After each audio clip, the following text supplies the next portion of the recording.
que vocês aprenderam, né, na carreira de vocês, que vocês também se formaram enfermeiras e foram lá ser líderes, né, no dia a dia. Como é que vocês aprenderam a fazer essa gestão de conflitos? Então, acho que ponto importantíssimo, Cláudia, você trouxe. Porque o que a gente vê aqui, né? Pensando um pouquinho para trás, antes de chegar nessa questão, o que a gente precisa ter em mente, né, pessoal? Assim, todos vocês que escolheram aquela instituição a qual vocês trabalham, se orgulham dessa instituição, seus valores se conectam com os dessa instituição, são algumas perguntas importantes que nós temos que fazer para nós mesmos, para termos a certeza que estamos no lugar certo trabalhando. Eu acho que esse seria o primeiro ponto, né? Porque às vezes a gente ouve muito, né? Não, mas eu saí da instituição X porque realmente eram outros valores, os meus são... E pode acontecer e está tudo bem, né? Então, acho que a primeira coisa é a pessoa se sentir em casa, se sentir parte, né, do trabalho, de fato, daquela instituição, e não se sentir apenas mais um, né? Isso a gente sempre resume no significado e propósito da própria atuação dentro da instituição. Né? Superada essa parte, o que a gente vê? Né? A primeira coisa que a gente foi, né, puxando a pergunta da Cláudia agora, a gente foi, na verdade, eu particularmente, me deparando com algumas situações que eu mesma falava para mim mesma, né? Eu mesma assim me perguntava, puxa, mas isso não é normal, isso não é normal, né? E quantos de vocês não ouvem, às vezes, né, o que eu ouvi? Não, aqui é assim mesmo, as pessoas tratam assim, porque seja paciente, seja acompanhante, seja familiar, seja o colega de trabalho, seja o médico, olha, gritou, então, mas aqui grita.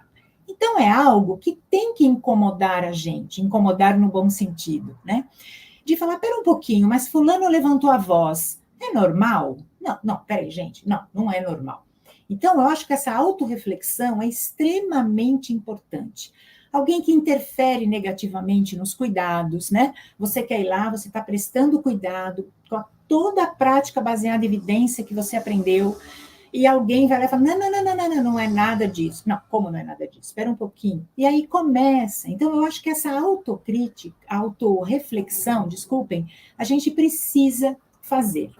E aí vem o outro lado, né? Maria Júlia trouxe muito isso. É o ouvir e considerar, né? Os dois lados. Tanto o profissional que está intervindo ali, fazendo algo que não vai ao encontro com as expectativas, como aquele que está tentando e ele não acha um caminho de dissolver aí esse problema. Então, acho que questões... primeiro, num ambiente, eu acho que tem que ser pactuado o que é inegociável, né, nas relações. Então, quando a gente fala de um tratamento desrespeitoso, quando a gente fala de ameaça, quando a gente fala de uso de linguagem ali agressiva, quando a gente fala de assédio, pessoal, existe nas nossas organizações, né, de um modo geral na saúde. E qualquer tipo de situação insegura, o profissional tem que falar, pera um pouquinho, isso não é normal. Então, eu preciso buscar ajuda, eu preciso conversar sobre isso abertamente com alguém, porque senão a pessoa acaba achando que o problema está nela, né? E, de novo, eu trago o ambiente, gente, porque é extremamente importante, né? É a mesma história da resiliência, né? Não adianta você pedir para o profissional ser resiliente se eu não tenho um ambiente que propicie todo esse desenvolvimento ou que o profissional consiga, de fato, atuar. Então, eu acho que lá no hospital a gente tem alguns caminhos, né? A gente tem, por exemplo, o Código Atlas, né? O que é o Código Atlas? O profissional, ele aciona. Toda vez que ele se sentir no meio ali inseguro, recebeu alguma fala mais... Ele falou, olha, isso aqui não está normal, ele aciona o código, tem 3 níveis, né? E a gente quer que o nível 1, os próprios colegas, os próprios profissionais entram para ajudá-lo naquela situação. Receberam um treinamento de comunicação não violenta, de negociação, de conflitos, os próprios colegas da unidade. Claro, não conseguiu resolver, aciona o nível 2 e assim por diante, né? Então, nós precisamos cada vez mais acreditar e entender que o colaborador, o profissional, ele é tão importante quanto aquele paciente, ele é tão importante quanto aquele familiar no cuidado, né? E para isso, por que não socorrer? Por que não ouvir, não considerar no momento que ele precisa?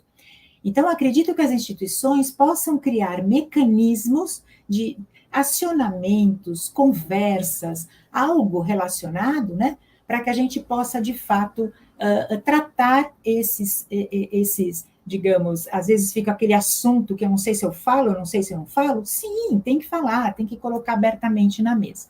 Então, eu resumiria dizendo que o profissional, ele precisa ter, de novo, né, essa autorreflexão e tentar discernir o que é comum e o que não é, o que é normal e o que não é normal, né? Para ele começar a encontrar alguns caminhos. Eu concordo totalmente. Eu acho que o autoconhecimento é a base de tudo, na verdade, de tudo. Então, essa autorreflexão foi o termo que você usou.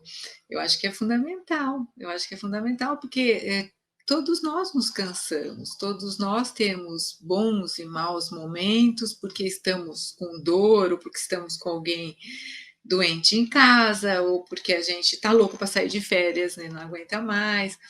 Ou seja, a gente é humano.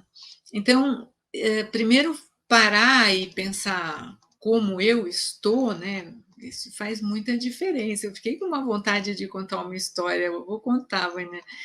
Porque como é que eu aprendi a importância de prestar atenção em você primeiro, como você está diante das histórias, né? Que eu tive um supervisor espetacular, o Jorjão, e eu estava cuidando de doentes mentais e o meu colega de trabalho surtou e eu não sabia o que era para fazer diante do surto, porque só tinha ele e os outros pacientes, e eu fui correndo chamar esse meu supervisor, a gente chamava na época, e eu contei para ele a partir do jeito que eu estava. Eu falei, pelo amor de Deus, Jorjão, os caras estão enlouquecendo no meio do salão, começou a tirar roupa, e falei desse jeito, porque era assim que eu me sentia, muito ansiosa.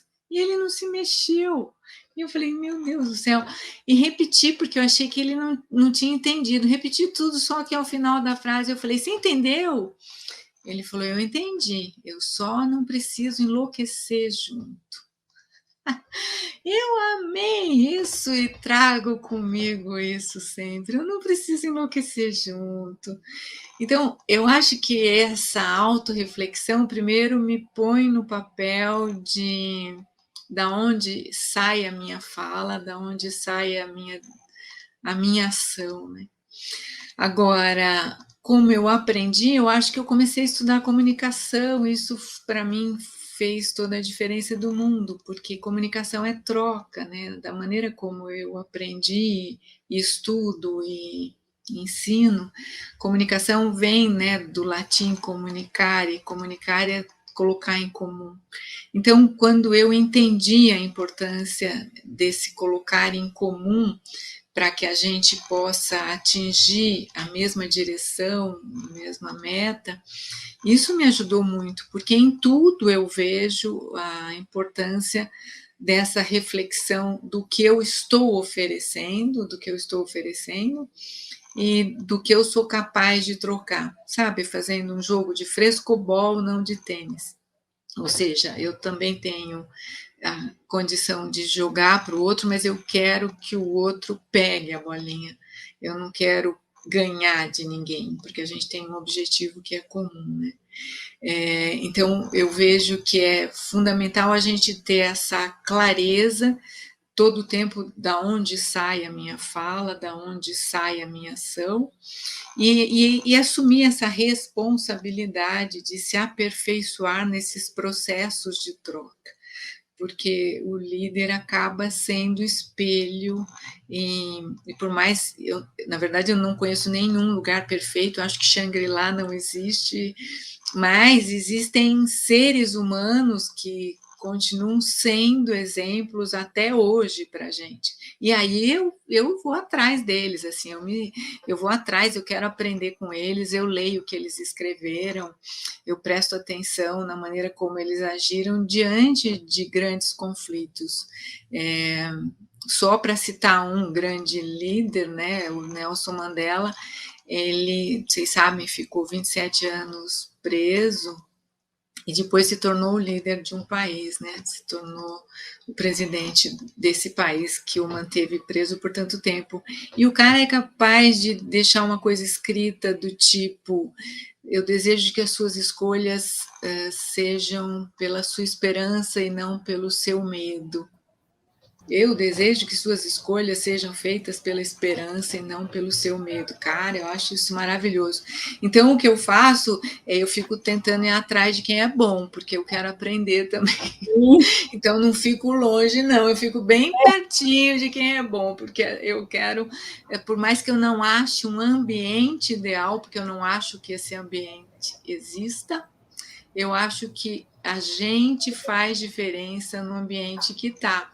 E acho que se a gente não acreditasse nisso, não estaríamos nós aqui nesse momento conversando com as pessoas, né? Olá, meu nome é Cláudia Palmucci e tenho um convite especial para você que acabou de assistir esse vídeo. Se você gostou, dê um like aqui embaixo, dizendo também para a gente suas sugestões de temas, comentários, dúvidas, para que a gente possa fazer a nossa próxima live na Quarta RH. Lembre-se também de se inscrever no nosso canal para receber nossas notificações de novos vídeos. Muito obrigada!